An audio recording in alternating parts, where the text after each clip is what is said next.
Hello everyone, मेरा नाम है राहुल और आप देख रहे हैं साहित्य परिवार। साहित्य परिवार में आप सभी लोग का स्वागत है। आज है पार्ट 3, भक्ति काल के 700 महत्वपूर्ण प्रश्नों वाली जो सीरीज चली है उसका पार्ट 3 है।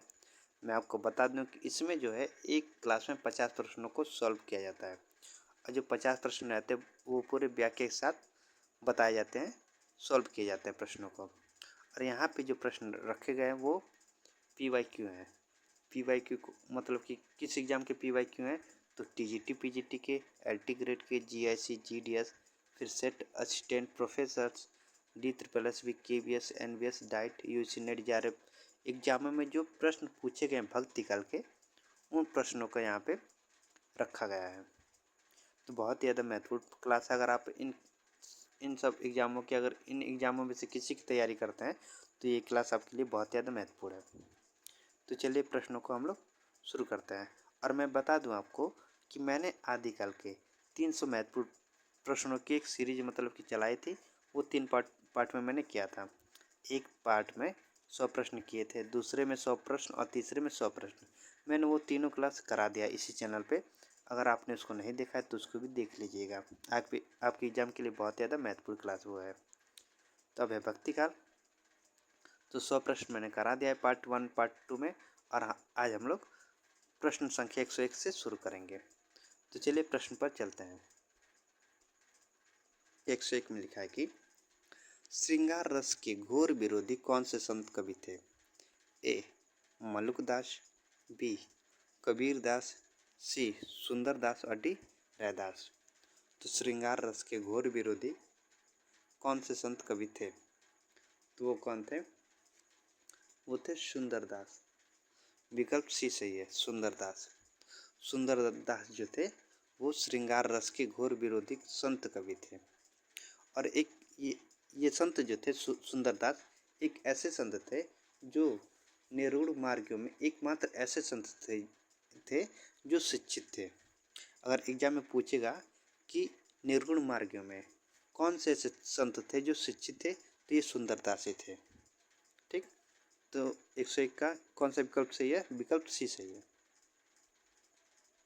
देखो सुंदरदास श्रृंगार रस के घोर विरोधी संत थे, आंसर सी है। सुंदरदास दादू दयाल के शिष्य थे। किसके? दादू दयाल के शिष्य थे। ये निर्गुण मार्ग में एकमात्र संत हैं जो शिक्षित थे, अर्थात व्याकरण रीति आदि से परिचित। इन्होंने लिखा है, इन्होंने क्या लिखा है कि रसिक प्रिया रस मंजरी और श्रृंगार ही है जाने, चतुराई करी बहुत विधि विषय बनाई आने। ये मतलब कि इनकी एक पंक्ति है। तो मतलब कि यहाँ पे थोड़ा टाइपिंग इधर उधर हो गया है, नहीं तो यहाँ से ये लाइन जो है यहाँ पे आनी चाहिए थी। तो यह एक इनकी एक पंक्तियाँ की रसिक प्रिया रस मंजरी और श्रृंगार ही है जाने, चतुराई करी बहुत विधि विषय बनाई आने। ये सुंदरदास मतलब सुंदरदास की पंक्तियाँ हैं। सुंदरदास की 2 रचनाएं हैं। कौन कौन से? एक सुंदर विलास है, एक ज्ञान समुद्र है। इनकी रचनाओं का संकलन पुरोहित हरि नारायण शर्मा ने सुंदर ग्रंथावली नाम से 2 भागों में किया है। प्रश्न संख्या 102।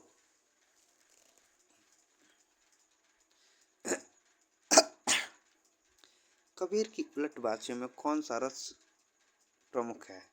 ए वियोग, बी करुण, सी शांत और डी अद्भुत। कबीर की उलटवासियों में कौन सा रस प्रमुख है? तो कौन सा रस प्रमुख है? तो वो है अद्भुत। विकल्प डी सही है। देखिए आप लोग नीचे भी ध्यान दीजिए कि DSSB PGT हिंदी जो 18/7/2021 में पेपर हुआ था उसमें पूछा गया था ये प्रश्न।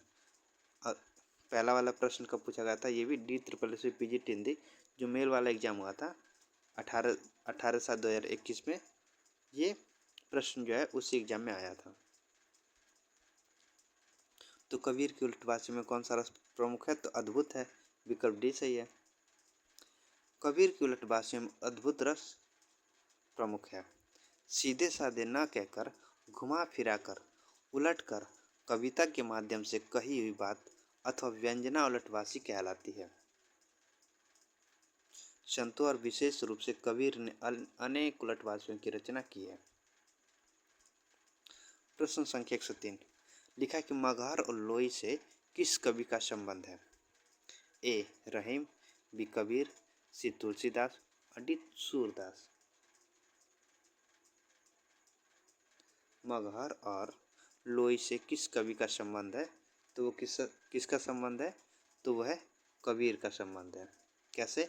देखो, मगहर में कबीर का क्या हुआ था? जन्म हुआ था। मगहर में जन्म हुआ था और लोई इनकी पत्नी का नाम था। तो 103 का विकल्प बी सही है। देखो, मगहर और लोई से कबीर का संबंध है। कैसे? कबीर की मृत्यु, सॉरी जन्म नहीं, मृत्यु हुई थी, मगहर में हुई थी। मैंने जन्म बताया था, थोड़ा मिस्टेक हो गया है, तो इसके लिए मैं क्षमा चाहता हूँ। कबीर की मृत्यु जो है मगहर में हुई थी और कबीर की पत्नी का नाम लोई था। क्या था? लोई था। पुत्र पुत्री का नाम कमाल कमाली था। कबीर की वाणी का संग्रह उनके शिष्य धर्मदास ने बीजक नाम से सन 1464 ईस्वी में किया। बीजक के 3 भाग किए गए। बीजक के कितने भाग किए गए? 3 भाग। कौन कौन से? रामायणी, शबद, साखी। आचार्य शुक्ल लिखते हैं कि इसमें कोई संदेह नहीं है कि कबीर ने ठीक मौके पर जनता के इस बड़े भाग को संभाला जो नाथ पंथियों के प्रभाव से प्रेम भाव और भक्ति रस से शून्य शुष्क पड़ता जा रहा था। ये किसका कथन है? तो आचार्य रामचंद्र शुक्ल का कथन है। प्रश्न संख्या 104। कबीर की पत्नी का नाम क्या था? ए रेवली, बी लोई, सिपाही और डी कमाली। अभी हमने पढ़ा था कि मगहर और लोई का संबंध किस कवि से है? तो वो कबीर से था। तो यहाँ पे कबीर की पत्नी का क्या नाम था? तो वो था लोई। तो 104 का विकल्प क्या है? बी सही है। बहुत ही आसान प्रश्न है ये। कबीर की पत्नी का नाम लोई था। कबीर पालन नीरू निमा नामक जुलाहा दंपति ने किया। इनकी 2 संतानें थी। कौन कौन सी? कमाल और कमाली। पूछ देगा कि कबीर का पालन पोषण जिन दंपति ने किया था उनका क्या नाम था? तो नीरू और नीमा। ठीक, इंपॉर्टेंट नाम है दोनों ये, नीरू और नीमा, याद रखिएगा आप लोग। प्रश्न संख्या 105। निम्न में से कौन सी प्रवृत्ति संत काव्य की नहीं है? ए गुरु की महत्ता, बी रहस्यवादी भावना, सी वर्ण व्यवस्था को प्रोत्साहन और डी वाह्याडंबरों का खंडन। निम्न में से कौन सी प्रवृत्ति संत काव्य की नहीं है?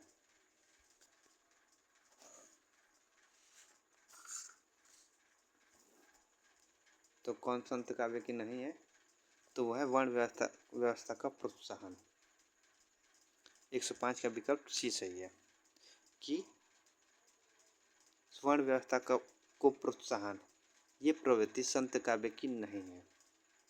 105 का विकल्प सी सही है। आप लोग नीचे देखते रहिएगा, यहाँ पे मतलब किस एग्जाम में प्रश्न पूछा गया था मैंने नीचे लिखा है, बताने की जरूरत नहीं पड़ेगी। देखो, वर्ण व्यवस्था को प्रोत्साहन संत काव्य की प्रवृत्ति नहीं है, जबकि संत काव्य की प्रवृत्ति है गुरु की महत्ता, रहस्यवादी भावना, वाह्याडंबरों की खंडन, जाति पाति का विरोध, प्रेम की महत्ता आदि ये संत काव्य की प्रवृत्ति है। प्रश्न संख्या 106। लिखा है कि अजगर करे ना चाकरी, पंछी करे ना काम। यह पंक्ति किस कवि की है? ए मलुकदास, बी सूरदास, सी गुरु नानक देव और डी निराला। 106 का कौन सा विकल्प सही है? तो वो विकल्प ए सही है। ये जो पंक्ति है वो मलुकदास की है। विकल्प ए सही है 106 का। देखो, अजगर करे ना चाकरी, पंछी करे ना काम, पंक्ति मलुकदास की है। मलुकदास के शिष्य का क्या नाम था? मथुरा दास। इन्होंने मलुक परिचय लिखा। इनके ग्रंथ अवधि और ब्रज में लिखे गए हैं। इनके निम्न ग्रंथ कौन कौन से? ज्ञान बोध है, रतन खान है, भक्त वच्छावली है, राम अवतार लीला इत्यादि है। गुरु नानक देव द्वारा रचित निम्न ग्रंथ कौन सा है? जपूजी है, आसदीवार है, नसीहतनामा है जो खड़ी बोली में है, और सोहिला है। ये गुरु नानक देव की प्रमुख ग्रंथ है। प्रश्न संख्या 107। लिखा है कि निर्गुण भक्ति के कवि नहीं है। ए रैदास, बी कबीरदास, सी दादू और डी श्री रामानुजाचार्य। तो निर्गुण भक्ति के कवि नहीं है, तो कौन कवि नहीं है? तो श्री रामानुजाचार्य जो है वो निर्गुण भक्ति के कवि नहीं है। विकल्प डी सही नहीं है। श्री रामानुजाचार्य निर्गुण भक्ति के कवि नहीं है, बल्कि राम भक्ति शाखा के आचार्य हैं। इन्होंने श्री संप्रदाय तथा विशिष्टाद्वैतवाद की स्थापना की, जबकि रैदास, कबीरदास तथा दादू तीनों ही निर्गुण भक्ति धारा के ज्ञानाश्रय शाखा के कवि हैं।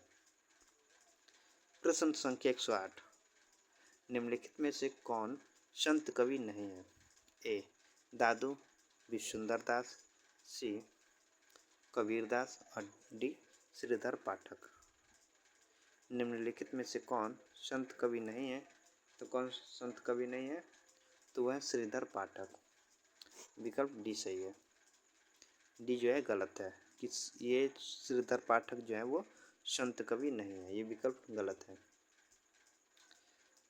श्रीधर पाठक संत कवि नहीं है, बल्कि आधुनिक युग के खड़ी बोली के प्रथम स्वच्छंदतावादी कवि हैं। जबकि दादू, सुंदरदास तथा कबीरदास ये संत काव्य धारा के कवि हैं। प्रश्न संख्या 109, निम्नलिखित में से कौन ज्ञान मार्गी शाखा के कवि नहीं है? इनमें से कौन ज्ञान मार्गी शाखा के कवि नहीं है? ए कबीर, बी कुतुबन, सी रैदास और डी दादू दयाल। तीन में से कौन ज्ञान मार्गी शाखा के कवि नहीं है? तो कौन नहीं है? तो कुतुबन। कुतुबन जो है वो ज्ञान मार्गी शाखा का कवि नहीं है, बी सही है। कुतुबन ज्ञान मार्गी शाखा का कवि नहीं, बल्कि ये प्रेम मार्गी शाखा के प्रमुख कवि हैं। अवधी भाषा में रचित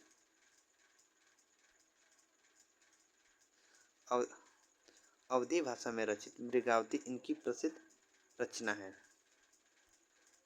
प्रश्न संख्या 10, कबीर परिचय के रचनाकार कौन है? ए नाभादास, बी अनंतदास, सी धर्मदास और डी सुंदरदास। कबीर परिचय के रचनाकार कौन है? तो कौन है? तो वो है अनंतदास है। 110 का विकल्प बी सही है, अनंतदास। कबीर परिचय के रचनाकार अनंतदास है। ठीक, आगे चलते हैं। लिखा है प्रश्न संख्या 111 पे कि निरंजनी संप्रदाय के प्रवर्तक कवि कौन है? निरंजनी संप्रदाय के प्रवर्तक कवि कौन है? ए दादू दयाल, बी हरिदास, सी गरीबदास और डी सुंदरदास। तो 111 का विकल्प कौन सा सही होगा? तो 111 का विकल्प सही होगा बी हरिदास। निरंजनी संप्रदाय के प्रवर्तक हरिदास हैं। विकल्प बी सही 111 का। निरंजनी संप्रदाय के प्रवर्तक कवि हरिदास हैं। प्रश्न संख्या 112, दोहा चौपाई में लिखित पदों को क्या कहते हैं? ए रमैनी, बी पद, सी वावनी और डी साखी। दोहा चौपाई में लिखित पदों को क्या कहा जाता है? तो कहा जाता है रमैनी। ए 112 का विकल्प ए सही है। दोहा चौपाई में लिखित पदों को रमैनी कहते हैं। प्रश्न संख्या 113, लिखा है कि दशरथ सुत तिहु लोक बखाना, राम नाम का मरम है आना। इन पंक्तियों के माध्यम से कबीर क्या कहना चाहते हैं? पंक्तियां हैं कि दशरथ सुत तिहु लोक बखाना, राम नाम का मरम है आना। इन पंक्तियों के माध्यम से कबीर क्या कहना चाहते हैं? ए मैं राम नाम का मर्म जानता हूँ, बी मेरा राम नाम का मर्म कुछ और है, सी दशरथ के पुत्र का वर्णन तीनों लोक में होता है और डी दशरथ पुत्र राम की महिमा अपरंपार है। 113 का विकल्प कौन सा सही होगा? तो इसका जो इन पंक्तियों के माध्यम से कबीर कहना चाहते हैं कि मेरे राम नाम का मर्म कुछ और है। विकल्प बी से 113 का। दशरथ सुत तिहु लोक बखाना, राम नाम का मर्म में आना। इन पंक्तियों के माध्यम से कबीरदास कहना चाहते हैं कि मेरे राम नाम का मर्म या भेद जो है वो कुछ और है। दशरथ पुत्र राम सगुण भक्ति के केंद्र में है। वे शरीरधारी हैं तथा गुणों के माध्यम से उनकी प्राप्ति संभव है। परंतु कबीर के राम गुणातीत एवं घट घट वासी है। ज्ञान के अभाव में उनकी प्राप्ति संभव नहीं है। प्रश्न संख्या 114। कबीर के निर्गुण पंथ का आधार भारतीय वेदांत और सूफियों का प्रेम तत्व है। यह विचार किसका है? ए रामचंद्र शुक्ल, बी राहुल शंकर त्यायन, सी हजार प्रसाद द्विवेदी और डी गोविंद त्रिगुणायत। कथन लिखा है कि कबीर के निर्गुण पंथ का आधार भारतीय वेदांत और सूफियों का प्रेम तत्व है। तो कथन ये किसका है? तो ये कथन है शुक्ल जी का है, हमारे रामचंद्र शुक्ल जी का है। विकल्प ए से 114 का। कबीर के निर्गुण पंथ के आधार पर भारतीय वेदांत और सूफियों का प्रेमत्व है। यह विचार आचार्य रामचंद्र शुक्ल का है। अपने इतिहास ग्रंथ हिंदी साहित्य के इतिहास में आचार्य शुक्ल ने लिखा है कि ज्ञान मार्ग की बातें कबीर ने हिंदू साधु सन्यासियों से ग्रहण की, जिसमें सूफियों के सत्संग से उन्होंने प्रेमत्व का मिश्रण किया और अपना एक अलग पंथ चलाया। प्रश्न संख्या 115। लिखा है कि इनमें से कौन संत कवि नहीं है? ए कबीरदास, बी तुलसीदास, सी सुंदरदास और डी मलुकदास। 115 में लिखा है कि इनमें से कौन संत कवि नहीं है। तो इनमें से कौन संत कवि नहीं है? तो तुलसीदास जो है वो संत कवि नहीं है। 115 का विकल्प बी सही है। देखो, दिए गए कवियों में से तुलसीदास संत कवि नहीं है।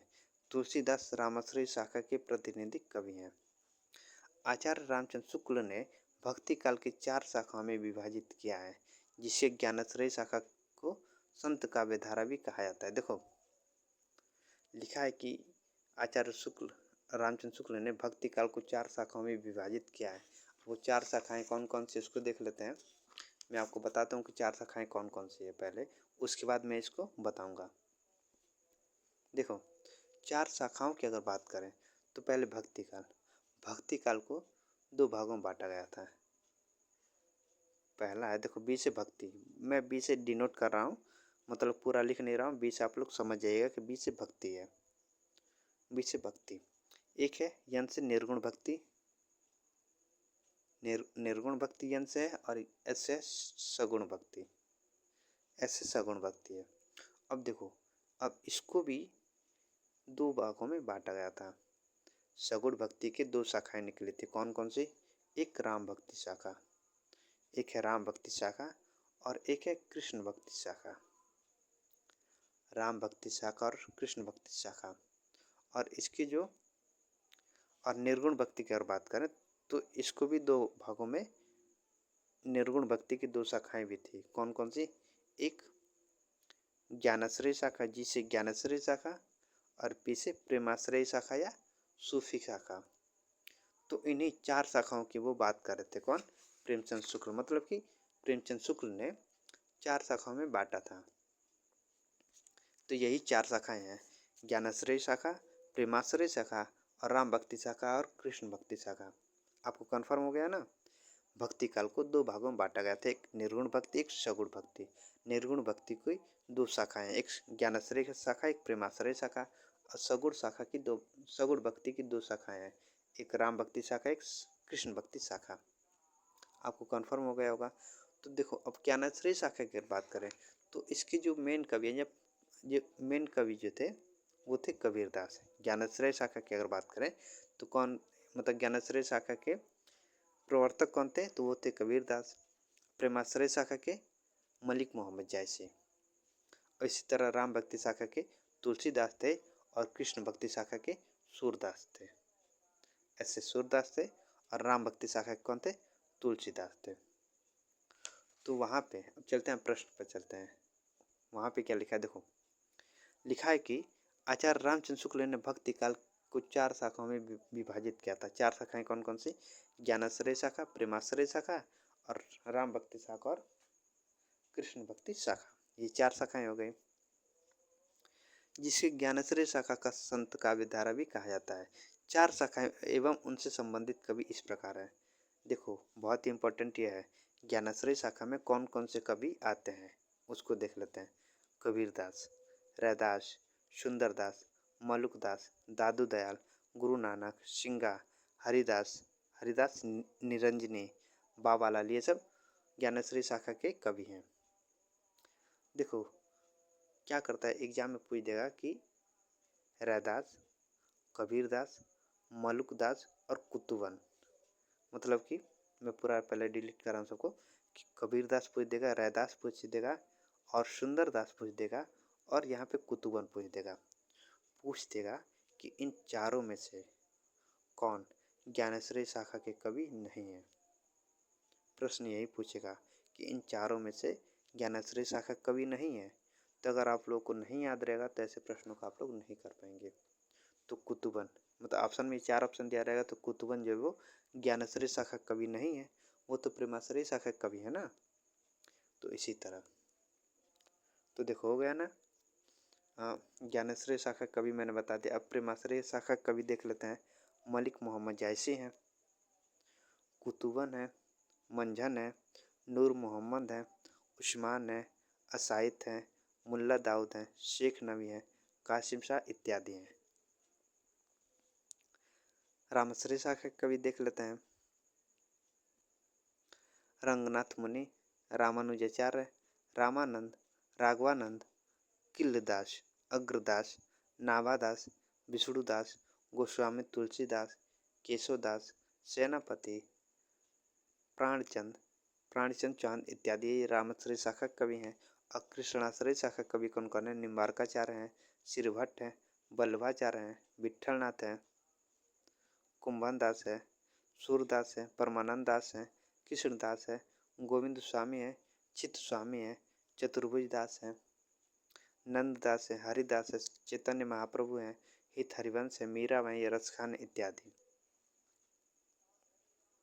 ठीक, तो आपको समझ आ गया होगा। प्रश्न संख्या 116 लिखा है कि सही कालक्रम वाले वर्ग को चिन्हित कीजिए। सही कालक्रम वाले वर्ग को चिन्हित कीजिए। तो सही कालक्रम वाला वर्ग कौन सा है? तो वह है ऑप्शन बी है, कबीर, सूरदास, जायसी और तुलसी। विकल्प बी से 116 का। देखो कबीर 1398 ईस्वी, सूरदास 1478 ईस्वी, जायसी 1492 ईस्वी। किसके? ये आचार्य शुक्ल के अनुसार है 1492 ईस्वी, और तुलसी 1532 ईस्वी। तो 16 का विकल्प बी सही है। प्रश्न संख्या 117 इनमें से किस मध्यकालीन संत भक्त कवि के राजस्थान से संबंध नहीं था? इनमें से किस मध्यकालीन संत या कवि का राजस्थान से संबंध नहीं था? ए दादू दयाल, बी नागरीदास, सी संत पीपा और डी मलुकदास।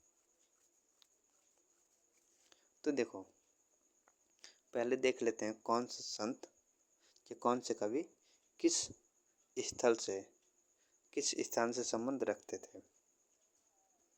दादू दयाल की अगर बात करें तो दादू दयाल का जन्म कब कहाँ हुआ था? मतलब दादू दयाल जो संबंध रखते थे कहाँ से? वो अहमदाबाद से रखते थे, अहमदाबाद से रखते थे, अहमदाबाद से। नागरीदास, नागरीदास कहाँ से रखते थे? राजस्थान से रखते थे। संत पीपा ये कहाँ से संबंध रखते थे? राजस्थान से रखते थे। और मलुकदास ये कहाँ से रखते थे? ये संबंध रखते थे कहाँ से? तो इलाहाबाद से रखते थे, इलाहाबाद से रखते थे। अब प्रश्न में पूछा क्या है? प्रश्न में पूछा है कि इनमें से किस मध्यकालीन संत कवि का राजस्थान से संबंध नहीं है। तो राजस्थान से संबंध किसका किसका नहीं है? दादू दयाल का नहीं है, मलुकदास का नहीं है। तो ए और डी, तो मतलब ए बी और डी तो दोनों होगा। तो विकल्प में ऐसा कुछ नहीं है, तो मतलब कि इसका जो आंसर होगा वो ए और डी होगा। दोनों मतलब कि दादू दयाल और मलुकदास ये दोनों जो है वो राजस्थान से संबंध नहीं रखते थे। AND। ठीक। प्रश्न संख्या 118, इनमें से किस कवि का संबंध संत काव्य से नहीं है? इनमें से किस कवि का संबंध जो वो संत काव्य से नहीं है? ए अग्रदास, वीरदास, सी कबीरदास और डी धन्ना। तो किस कवि का संबंध संत काव्य से नहीं है? तो वह है अग्रदास से। अग्रदास कवि जो है वो उनका संबंध संत काव्य से नहीं है। विकल्प ए सही है 118 का। कबीरदास, रैदास तथा धन्ना आदि भक्ति काल निर्गुण धारा के ज्ञानाश्रय शाखा के कवि हैं, जबकि अग्रदास भक्ति काल के सगुण धारा के राम भक्ति शाखा के कवि हैं। प्रश्न संख्या 119, भाषा पर कबीर का जबरदस्त अधिकार था, वे वाणी की डिटेक्टर थे। उक्त कथन किस आलोचक का है? ए रामचंद्र शुक्ल, राम कुमार वर्मा, सी परशुराम चतुर्वेदी और डी हजार प्रसाद द्विवेदी। भाषा पर कबीर का जबरदस्त अधिकार था, वे वाणी की डिटेक्टर थे। यह कथन किस आलोचक का था?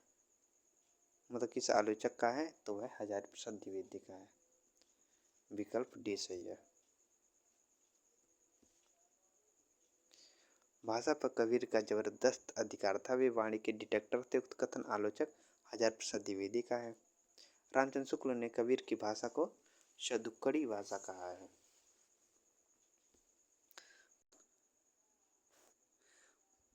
प्रश्न संख्या 120, लिखा है इसमें कि किस पंक्ति का संबंध उलटवासी से है?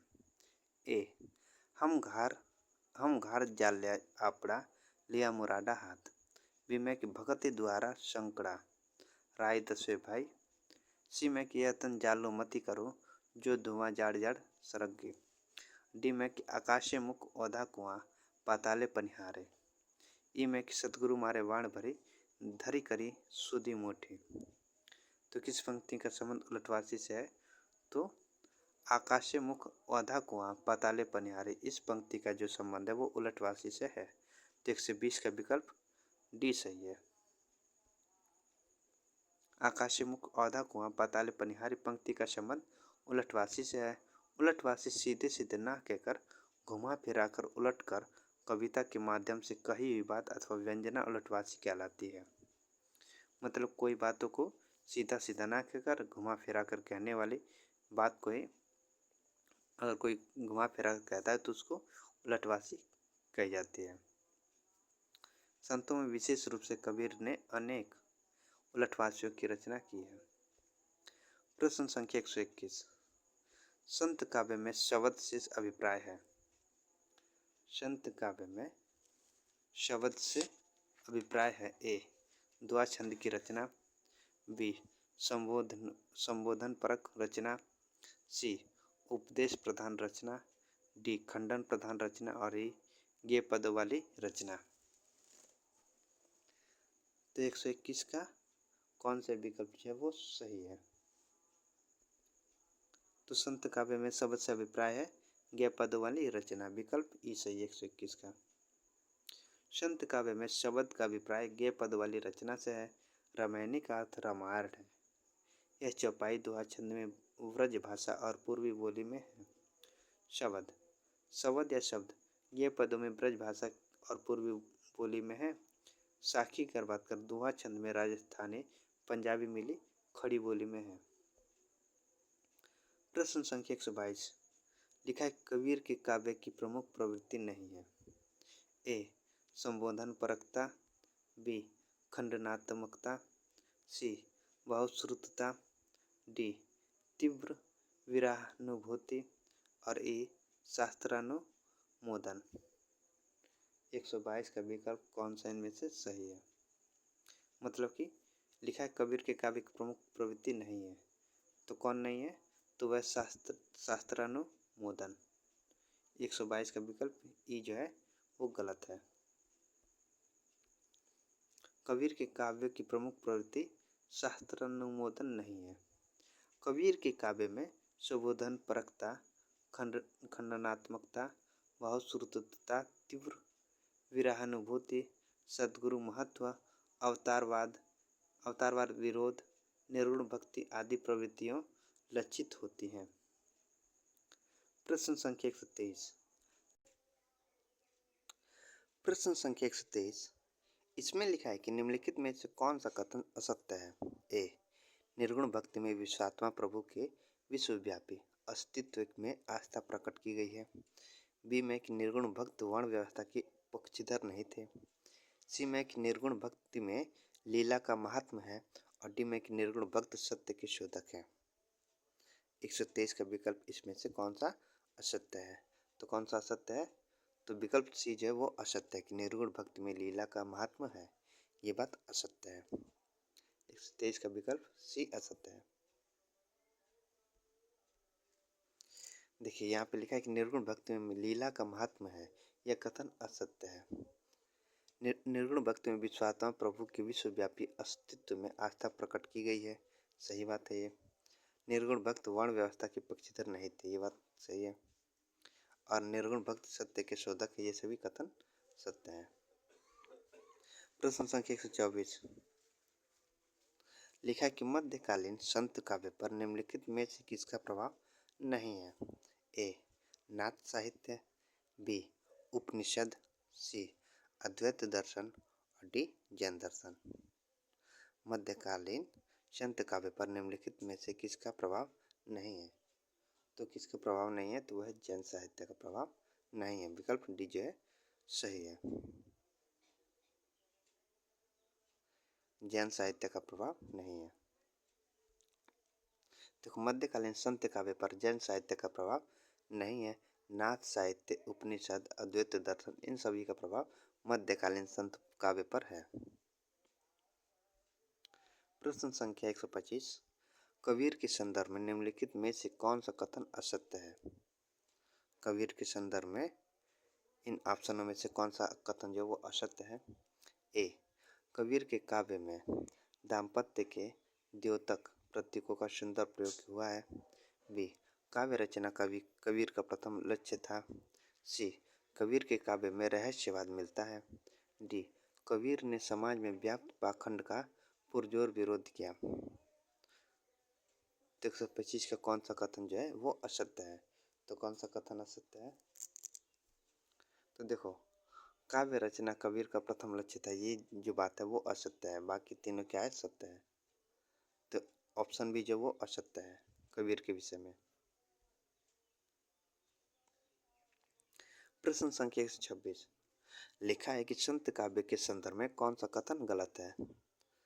संत काव्य के संदर्भ में कौन सा कथन गलत है। ए, संत काव्य आत्मानुभूति पर अधिक बल देता है।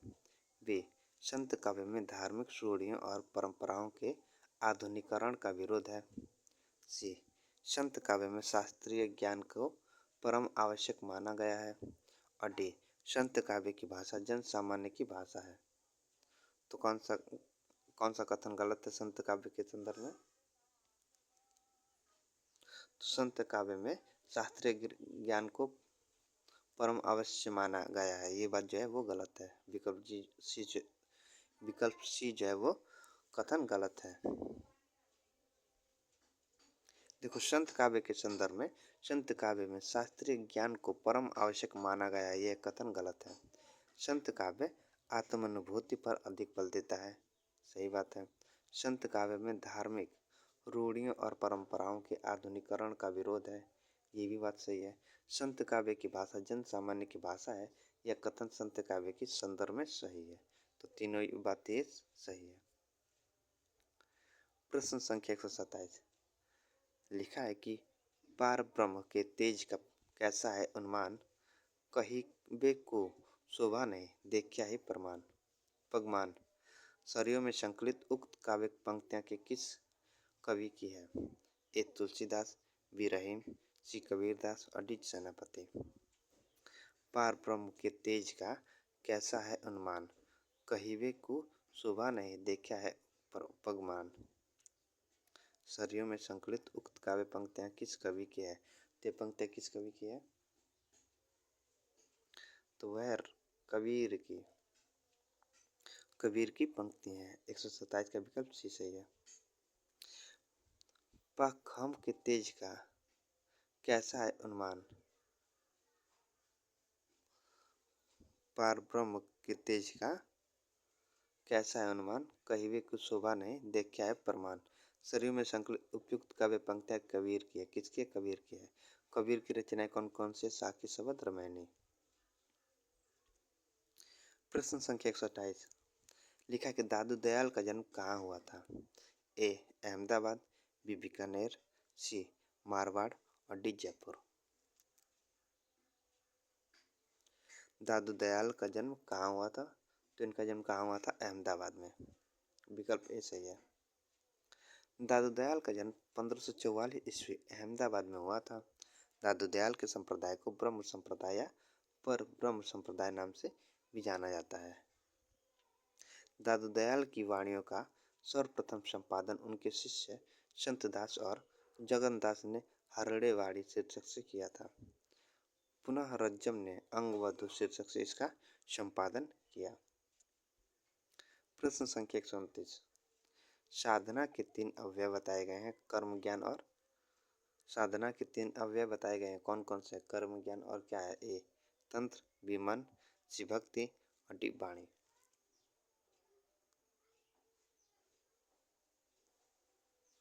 तो साधना के 3 अवयव बताए गए हैं, कौन कौन से, कर्म ज्ञान और भक्ति। विकल्प सी सही है 129 का। देखो साधना के 3 अवयव बताए गए हैं, कर्म ज्ञान और भक्ति। प्रश्न संख्या 130, निम्नलिखित में से कौन सी कबीर की वाणी विशेषता नहीं है। इनमें से कौन सी कबीर की वाणी व्यवस्था नहीं है। ए संसार की अनित्यता, बी मूर्ति पूजा तीर्थाटन आदि का महत्व, सी हृदय की शुद्धि और डी हिंदू मुसलमानों को फटकार। तो इनमें से कौन सी कबीर की वाणी विशेषता नहीं है, तो कौन नहीं है, तो मूर्ति पूजा तीर्थाटन आदि का महत्व जो वो कबीर की वाणी विशेषता नहीं है। विकल्प बी जो है वो सही है। प्रश्न संख्या 131, कबीर ने अपने निर्गुण पंथ में वह कौन सा तत्व शामिल किया जिसका नाथ पंथ में अभाव था। फिर से प्रश्न को दोहराते हैं कि कबीर ने अपने निर्गुण पंथ में वह कौन सा तत्व शामिल किया जिसका नाथ पंथ में अभाव था। ए भारतीय वेदांत और सूफियों का प्रेमत्व, बी रागात्मक तत्व से रहित साधना, सी हृदय पक्ष शून्य समान अंतः साधना का मार्ग और डी तांत्रिक विधान। 131 का विकल्प कौन सा इसमें सही है, तो कौन सा सही है इसमें, तो देखो कबीर ने अपने निर्गुण पंथ में भारतीय वेदांत और सूफियों का प्रेम तत्व शामिल किया जिसका नाथ पंथ में अभाव था। तो विकल्प ए जो है वो सही है। देखो कबीर ने अपने निर्गुण पंथ में भारतीय वेदांत और सूफियों का प्रेम तत्व शामिल किया जिसका नाथ पंथ में अभाव था।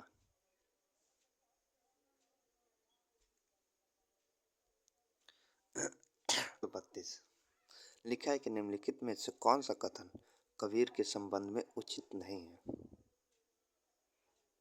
फिर यहाँ पे पूछा है कि निम्नलिखित में से कौन सा कथन जो वो कबीर के संबंध में उचित नहीं है।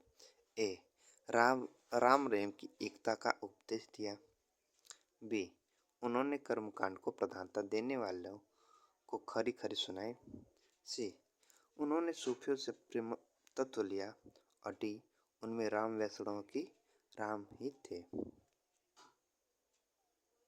उनके राम वैष्णव के राम ही थे। तो 132 का विकल्प कौन सा इसमें से सही है कि निम्नलिखित में से कौन सा कथन कबीर के संबंध में उचित नहीं है, तो कौन सा उचित नहीं है, तो डी उनके राम वैष्णव के राम ही थे, उनके राम जो थे वो वैष्णव के राम ही थे, उनके राम वैष्णव के राम ही थे। यह कथन कबीर के संबंध में उचित नहीं है। कबीर ने अनंतर स्पष्ट कहा है कि दशरथ सुत लोग बखाना राम नाम का मरम है आना। जबकि अन्य सभी विकल्प कबीर के संबंध में उचित है। प्रश्न संख्या 133, निम्नलिखित में से कौन सी नानक की रचना नहीं है? ए ग्रंथ साहिब, बी आसदीवार, सी रहीरास और डी सिद्धांत पंचमात्रा। निम्नलिखित में से कौन सी नानक की रचना नहीं है? तो कौन सी नहीं है? तो वो है सिद्धांत पंचमात्रा। मैंने कई बार मतलब कि इसी क्लास को लेते समय कई बार नानक की रचनाओं को बताया भी है कि ग्रंथ साहिब है, आसदीवार है, रहीरास है, जुपाज है, ठीक ना। जपूजी, सॉरी जुपाज नहीं, जपूजी है, ये सब इनकी नानक की रचनाएं हैं। सिद्धांत पंचमात्रा इनकी रचनाएं नहीं है। तो 133 का विकल्प डी सही है।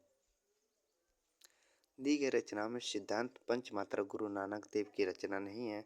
गुरु नानक देव सिख संप्रदाय के मूल प्रवर्तक एवं आदि गुरु हैं। इनकी प्रमुख रचनाएं कौन है? जपूजी, देखो जपूजी है, आसदीवार है, रहीरास है, सोहिला इत्यादि इनकी रचना है। प्रश्न संख्या 134, रैदास के पद किस धार्मिक ग्रंथ में संकलित हैं? ए बाइबिल, बी आदि गुरु ग्रंथ साहिब, सी श्रीमद् भागवत गीता, डी कुरान। रैदास के पद किस धार्मिक ग्रंथ में संकलित है? तो किस में संकलित है? तो वो संकलित है आदि गुरु ग्रंथ साहिब में संकलित है। विकल्प बी जो है वो सही है। रैदास के पद आदि गुरु ग्रंथ साहिब में संकलित है। रैदास के 40 पद आदि गुरु ग्रंथ साहिब में संकलित है। रैदास जाति से चमार तथा रामानंद के प्रमुख शिष्य थे। ये आयु में कबीर से बड़े थे। इन्हें मीराबाई का गुरु माना जाता है। ये ज्ञानाश्रय शाखा के संत कवियों की श्रेणी में आते हैं। प्रश्न संख्या 135, लिखा कि बीजक किसकी रचनाओं का संग्रह है? ए सूरदास, बी जयसी, सी कबीरदास और डी तुलसीदास। बीजक किसकी रचनाओं का संग्रह है? तो किसकी रचनाओं का संग्रह है बीजक? तो वह कबीरदास की रचनाओं का संग्रह है। तो बीजक जो है कबीरदास की रचनाओं का संग्रह है। इसमें साखी शब्द एवं रामायणी का संकलन किया गया है। बीजक का संपादन कबीरदास के शिष्य धर्मदास ने किया था। कबीरदास संत काव्यधारा की प्रतिनिधि कवि हैं। प्रश्न संख्या 136 में लिखा कि ईश्वर के अस्तित्व को स्वीकार न करने वाला दर्शन कौन सा है? ए द्वैतावाद, द्वैताद्वैत, बी चार्वाक दर्शन, सी बौद्ध दर्शन और डी विशिष्टाद्वैत। ईश्वर के अस्तित्व को स्वीकार न करने वाला दर्शन कौन सा है? तो कौन सा दर्शन है? तो वह है चार्वाक दर्शन। चार्वाक दर्शन, इनको नकल की चिंता रहती है ना, मतलब कि पीछे का इनको कोई टेंशन फिक्र नहीं रहती है। मतलब कि चार्वाक दर्शन बहुत ही मतलब कि एकदम खुले विचारों का दर्शन ही है। इन्हों मतलब कि ईश्वर की आस्था भी नहीं रहती है। इनको मतलब कि ये नहीं रहता है कि नहीं भूत पिशाच चाहे नरक स्वर्ग, इन सब से कोई मतलब नहीं रहता है चार्वाक का।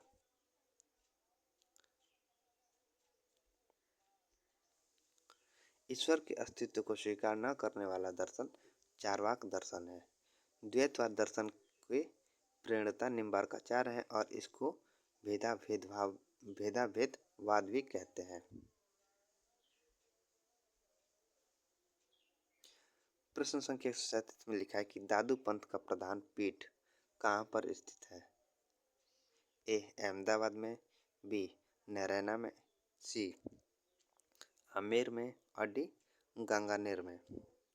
दादू पंथ का प्रधान पीठ कहाँ पर स्थित है?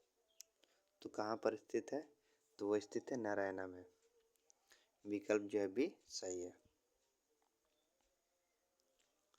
दादू पंथ का प्रधान पीठ नारायणा या नारायणा में राजस्थान में स्थित है। दादू दयाल के संप्रदाय को ब्रह्म संप्रदाय या परम ब्रह्म संप्रदाय के नाम से भी जाना जाता है। इनकी वाणियों के संग्रह इनके शिष्य संत दास और जगन्नाथ दास ने हरड़े वाणी शीर्षक से किया था। प्रश्न संख्या 138 लिखा है कि कबीर के परलोकवास होने पर उनकी गद्दी किन्हें मिली? ए रविदास को, बी धर्मदास को, सी गरीबदास को और डी मलुकदास को। कबीर के परलोकवास होने पर उनकी गद्दी किन्हें मिली? तो उनकी गद्दी किन्हें मिली थी? तो वो मिली थी धर्मदास को। विकल्प बी जो है वो सही है। देखो, कबीर के परलोक होने पर उनकी गद्दी धर्मदास को मिली क्योंकि धर्मदास इनके प्रमुख शिष्य थे। धर्मदास ने बीजक नाम से इनकी वाणियों का संकलन किया। बीजक के 3 खंड कौन कौन से? साखी, शबद और रामायणी। बीजक के 3 खंड साखी, शबद और कौन सी एक? रामायणी। ठीक। प्रश्न संख्या 139 संत रज्जब द्वारा दादू दयाल की समग्र रचनाओं का संकलन किससे जाना गया है? ए समभंगी से, बी ज्ञान समुद्र से, सी ज्ञान बोध से और डी अंगबधु से। संत रज्जब द्वारा दादू दयाल की समग्र रचनाओं का संकलन किस नाम से जाना गया है? तो किस नाम से जाना गया है? तो वो जाना गया है अंगबधु के नाम से। विकल्प डी जो है वो सही है 147 का। संत रज्जब द्वारा दादू दयाल के समग्र रचनाओं का संकलन अंगबधु नाम से जाना गया है। समंगी पुस्तक रज्जब का तथा ज्ञान समुद्र किसका है? सुंदरदास का। और ज्ञान बोध मलुकदास की रचना है। समंगी पुस्तक किसकी रचना है? वो रज्जब की है। ज्ञान समुद्र सुंदरदास की रचना है। ज्ञान बोध ये मलुकदास की रचना है। प्रश्न संख्या 140 प्रश्न संख्या 140 लिखा है कि निम्नलिखित में से किस संत का साधना क्षेत्र कभी भी राजस्थान नहीं रहा? ए जम्बनाथ, बी सुंदरदास, सी मलुकदास और डी पीपा। तो इनमें से किस संत का साधना क्षेत्र कभी भी राजस्थान नहीं रहा? तो किसका नहीं रहा? तो मलुकदास का। विकल्प सी जो है वो सही है। दिए गए विकल्पों में मलुकदास का साधना क्षेत्र कभी भी राजस्थान नहीं रहा, जबकि जम्बनाथ, सुंदरदास, पीपा का साधना क्षेत्र राजस्थान रहा है। प्रश्न संख्या 141 लिखा है कि दार्शनिक विचारधारा की दृष्टि से भेदाभेदवादी विचारधारा से संबंधित संत का नाम है। ए गुरु नानक, बी मलुकदास, सी कबीर और डी दादू दयाल। दार्शनिक विचारधारा की दृष्टि से भेदाभेदवादी विचारधारा से संबंधित संत का नाम क्या है? तो क्या नाम है? तो उनका नाम है गुरु नानक। विकल्प ए जो है वो सही है 141 का।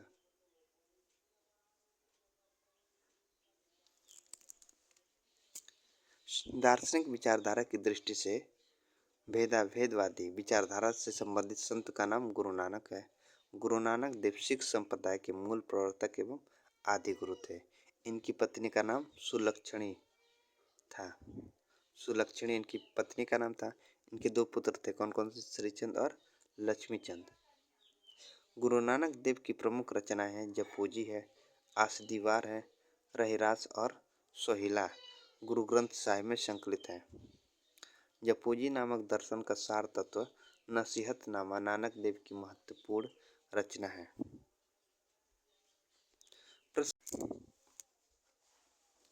प्रश्न संख्या 142 लिखा है निम्नलिखित में से कौन सा संत रामानंद का शिष्य नहीं है? ए कबीर, बी धर्मदास, सी सेन और डी पीपा।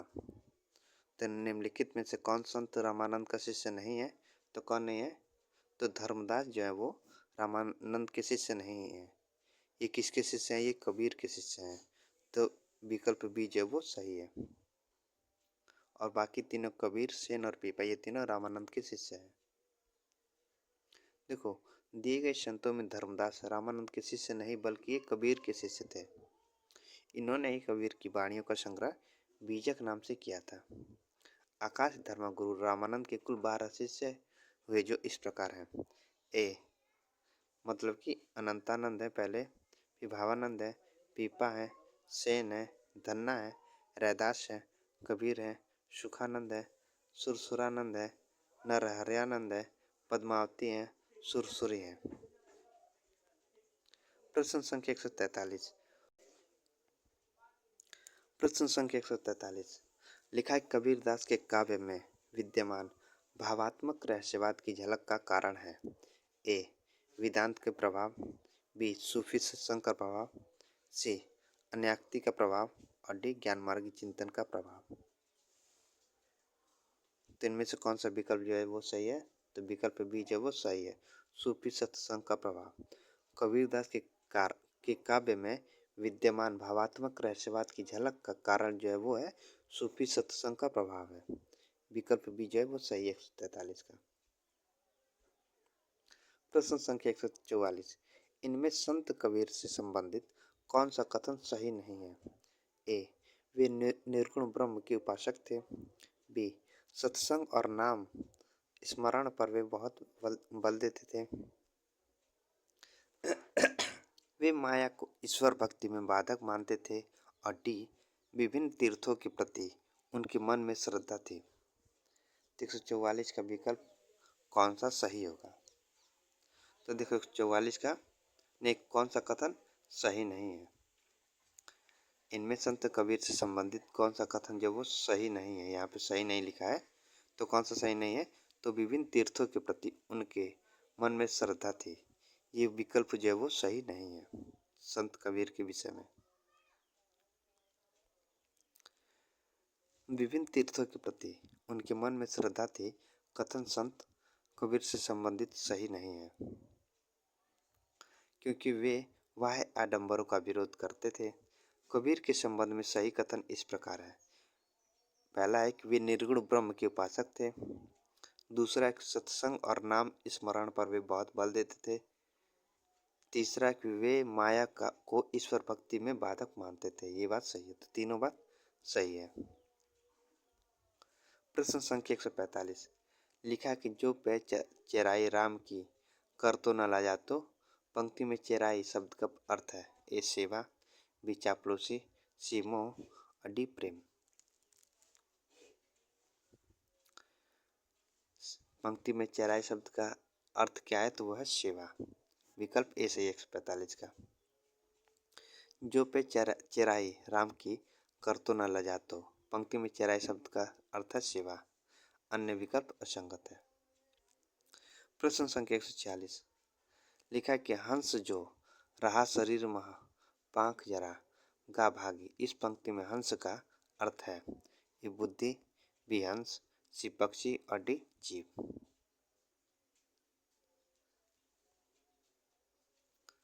तो इस पंक्ति में हंस का अर्थ क्या है? तो वह है जीव। विकल्प डी जो है वो सही है 146 का। हंस जो रहा शरीर महा पांख चरा गा भागी। इस पंक्ति में हंस का अर्थ है जीव। प्रश्न संख्या 147 कस्तूरी कुंडल बसे मृग ढूंढ बनी माही। ऐसी घटी घटी राम है दुनिया देखी नहीं। प्रस्तुत पद में है ए भावात्मक रहस्यवाद, बी शुद्धाद्वैतवाद, सी अद्वैतवाद और डी इनमें से कोई नहीं। प्रस्तुत पद में क्या है? तो 147 का विकल्प कौन सा इसमें सही होगा? तो इसमें है अद्वैतवाद। विकल्प सी जो है वो सही है। विकल्प सी 147 का सही है। इसमें प्रस्तुत पद में अद्वैतवाद है। देखो कस्तूरी कुंडल बसे मृग ढूंढ बनी माही। ऐसी घट घट राम है दुनिया देखी नहीं। प्रस्तुत पद में अद्वैतवाद है। अद्वैतवाद के प्रवर्तक कौन है? शंकराचार्य है। अद्वैतवाद सनातन दर्शन वेदांत के सबसे प्रभावशाली मतों में से एक है। द्वैत मत के अनुसार जीव और ब्रह्मा की भिन्नता का कारण माया है, जिसे अविद्या भी कहते हैं। इसके अनुयायी मानते हैं कि उपनिषदों में इसके सिद्धांतों की पूरी अभिव्यक्ति है और यह वेदांत सत्रों के द्वारा व्यवस्थित है। प्रश्न संख्या 148 कबीर का हठ योग किस साहित्य से प्रभावित है? ए सिद्ध एवं नाथ साहित्य, बी जैन साहित्य, सी सूफी काव्य और डी अपभ्रंश साहित्य। कबीर का हठ योग किस साहित्य से प्रभावित है? तो किससे प्रभावित है? तो वो प्रभावित है सिद्ध एवं नाथ साहित्यों से। विकल्प ए जो है वो सही है 148 का। कबीर का हठ योग सिद्ध एवं नाथ साहित्य से प्रभावित है। कबीर 15वीं सदी के भारतीय रहस्यवादी कवि और संत थे। वे हिंदी साहित्य भक्तिकालीन युग में ज्ञानाश्रय निर्गुण शाखा के प्रवर्तक थे। इनकी रचनाओं ने हिंदी प्रदेश के भक्ति आंदोलन को गहरे स्तर तक प्रभावित किया।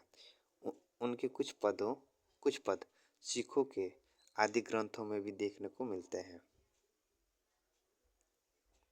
प्रश्न संख्या 149 लिखा है कि दुर्गा सप्तशती का चंडी चरित्र का नाम से हिंदी में अनुवाद किसने किया है? ए गोविंद सिंह, बी अंगद देव, सी अमरदास और डी गुरु नानक। दुर्गा सप्तशती का चंडी चरित्र के नाम से हिंदी में अनुवाद किसने किया है? तो किसने किया है? तो वो क्या है? गोविंद सिंह ने। विकल्प ए जो है वो सही है 149 का। दुर्गा सप्तशती का चंडी चरित्र के नाम से हिंदी में अनुवाद गोविंद सिंह ने किया है।